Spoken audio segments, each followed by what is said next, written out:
ఒక ప్లేయర్ వల్ల ఇండియాలోనే లీడింగ్ స్పోర్ట్స్ వెబ్సైట్ సర్వర్లు క్రాష్ అయ్యాయని మీకు తెలుసా? 30 days 30 బెస్ట్ ఇండియన్ మ్యాచెస్ లో డే 11 మనం మాట్లాడుతుంది ఇండియా వర్సెస్ సౌత్ ఆఫ్రికా 2010. అప్పటికి సచిన్ టెండూల్కర్ కి 36 years. ఇంకా అయిపోయింది అన్నారు, రిటైర్ అవ్వాలన్నారు, గాడ్ ఈస్ డన్ అన్నారు. పైగా సౌత్ ఆఫ్రికాతో series, Wayne Parnell, Dale Steyn, Jacques Kallis లాంటి పేస్ లైనప్.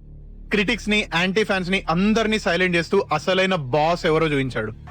ఎత్తిన ప్రతి ఏలు ముడుచుకోవాలి, జారిన ప్రతి నోరు మూసుకోవాలి. అప్పటికి ఓడిఐలో హైయెస్ట్ స్కోర్ వచ్చేసి 194. అప్పట్లో ఓడిఐలో 200 కొట్టాలంటే ఇంపాసిబుల్ అనుకునే వాళ్ళు.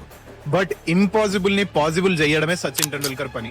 ఆ match Sachin became the first ever batter to hit ODI 100. ఇది ఎందుకంత ఇంపాక్ట్ఫుల్ లో చెప్తా. ఓడిఐ క్రికెట్ స్టార్ట్ అయిన ఫస్ట్ 45 years కి సచిన్ 200 కొట్టాడు. తర్వాత నెక్స్ట్ 15 years లో 12 100s అయ్యాయి. ఈ 12 100s కొట్టగలము అని బ్యాట్స్మెన్ నమ్మారు అని అంటే సచిన్ టెండూల్కర్ వల్లే. సచిన్ టెండూల్కర్ 200 వల్లే. ఆ మ్యాచ్ లో ఇన్నింగ్స్ ని ఎలా అప్రోచ్ అవ్వాలి, ఎలా బిల్డ్ చేయాలి అని చెప్పి టెక్స్ట్ బుక్ వేలో చూపించాడు సచిన్. ఆ మ్యాచ్ లో 200 runs స్కోర్ చేశాడు 147 balls లో.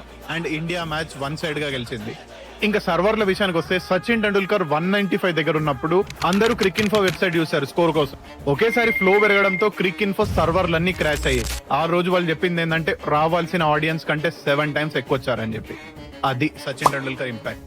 అయినా ఐపీఎల్ చూసి క్రికెట్ నేర్చుకోవడం స్టార్ట్ చేసిన వాళ్ళకి సచిన్ ఔరా ఏం తెలుసు. సచిన్ అంటే ఇన్ఫినైట్ ఔరా. మరిన్ని వీడియోస్ కోసం do not forget to follow.